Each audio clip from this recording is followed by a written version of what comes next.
Muslim, ini dia jawaban trivia kuis seputar Islam. Nama setan yang menggoda manusia untuk berbelanja boros ialah setan Zalambur.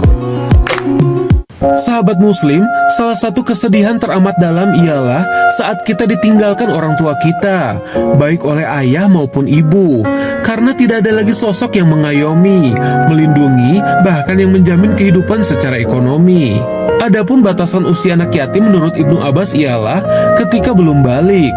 Dan ketika sang anak telah balik atau menginjak usia dewasa yang ditandai dengan mimpi basah bagi anak laki-laki dan mendapatkan haid bagi anak perempuan, maka predikat yatim pun terputus.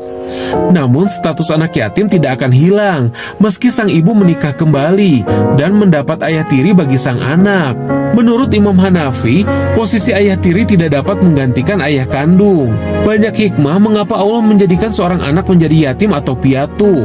Salah satunya sebagai ladang pahala bagi umat muslim untuk menyayangi dan memelihara anak yatim. Oleh karena itu, memelihara anak yatim hukumnya fardu kifayah, yakni bila sudah ada yang mewakili dan memelihara, maka kewajiban memelihara anak yatim pun otomatis gugur.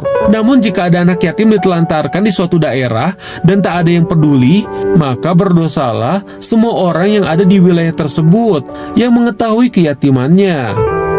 Jika Anda pernah yatim, janganlah menyesali hal tersebut, apalagi merasa Allah tidak adil. Boleh jadi Allah memiliki rencana yang lebih baik yang tidak kita ketahui. Contohnya, Rasulullah yang telah yatim sejak di dalam kandungan dan menjadi yatim piatu sejak umur 6 tahun. Bahkan kakeknya pun meninggal tak jauh dari waktu tersebut. Menurut kitab fikih Asyiro, adapun hikmah Allah meyatim piatukan Rasulullah ialah agar hilang anggapan bahwa dakwah dan ajaran Rasulullah mendapatkan didikan dan pengaruh dari sang ayah, ibu maupun kakeknya. Sehingga atas kebijaksanaan Allah tersebut, maka tak ada celah lagi bagi kaum musyrikin untuk mendustakan dakwah beliau dan menghilangkan keraguan kaum Quraisy di kala itu. Sahabat Muslim, di dalam harta kita terdapat hak anak yatim. Oleh karena itu, kita diwajibkan mengeluarkan zakat dari setiap bulan penghasilan yang kita dapatkan. Namun tentunya, tidak semua anak yatim berhak mendapatkan zakat. Dikutip dari NU Online, adapun anak yatim yang tidak berhak mendapatkan zakat ialah sebagai berikut. Yang pertama, anak yatim yang masih memiliki ibu dan sang ibu memiliki pekerjaan layak serta masih dapat menafkahi keluarga. Yang kedua, anak yatim yang memiliki harta warisan dan dapat mencukupi kehidupannya. Dan yang ketiga, anak yatim telah memiliki wali, baik wali di dalam pengasuhan seseorang maupun wali di bawah pengasuhan yayasan.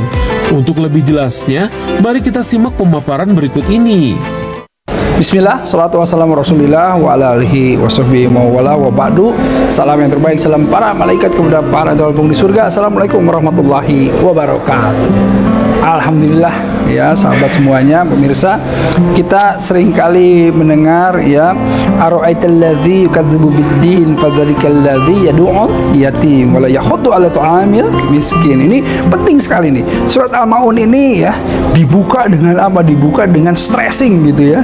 Dari Allah. Apa? Ara'aital ladzi yukadzibu biddin. Tahukah kalian orang-orang yang mendustakan agama? Oh, itu kan apa namanya? Pressure betul ya. Ada orang yang mendustakan agama, yang mengundang murkanya Allah gitu. Siapa itu? Orang-orang yang kemudian menghardik anak-anak yatim gitu. Ya. Orang-orang yang menghardik itu artinya yang tidak mau peduli, yang kalau dideketin atau ada anak-anak yatim yang kemudian membutuhkan bantuan, dia nggak mau deket-deket, dia nggak mau bantu, dia nggak mau peduli gitu, dia nggak mau, bahkan nggak ada empatinya sama sekali gitu ya. Nah, orang-orang seperti inilah yang kemudian mendustakan agama kata Allah. Dan orang-orang yang seperti ini kemudian ada orang-orang yang juga tidak mau saling menganjurkan begitu ya untuk ta'amul miskin, memberi makan orang-orang miskin. Nah, mereka lah fawailul lil musallin, celaka orang-orang yang sholat, bahkan sholatnya pun menjadi apa? Menjadi tidak berguna bagi dia. Nah, itulah karenanya penting sekali kita itu punya empati, kepedulian, menyayangi anak-anak yatim. Sebagaimana contoh Rasulullah SAW. Rasulullah itu disebutnya Abu Yatama gitu ya, bapaknya anak-anak yatim, karena saking bagaimana Rasulullah SAW itu betul-betul memperhatikan anak-anak yatim. Karena apa? Karena beliau juga anak yatim gitu ya. Definisi anak-anak yatim adalah apa? Anak-anak yang belum akil balik tetapi ya dia tidak mempunyai ayah. Makanya yatim itu dalam kondisi yang lemah. Anak-anak yang seperti itu adalah anak-anak yang dalam kondisi yang sangat lemah. Rasulullah SAW menegaskan, apa itu? Anak wakafilul yatim fil jannah hakaza, kata Rasulullah SAW. Saya kata, bersama orang-orang yang mengasuh anak-anak yatim di surga segini dekatnya. Jadi artinya apa? Kalau kita insya Allah kita mengasuh anak-anak yatim, kita peduli sama mereka, kita mau berbagi sama mereka, kita menyayangi mereka, insya Allah dijamin jannah. Bukan hanya jannah, tetapi apa? Di jannah segini dekatnya sama Rasul. Berarti apa? Surganya juga surga Firdaus, karena surga Rasul, surga para nabi itu surga yang paling tinggi, surga Firdaus. Dan di Firdaus pun itu hakaza, kata Rasulullah, sedekat ini. Siapa yang tidak mau dekat dengan Rasulullah SAW? Ya kan?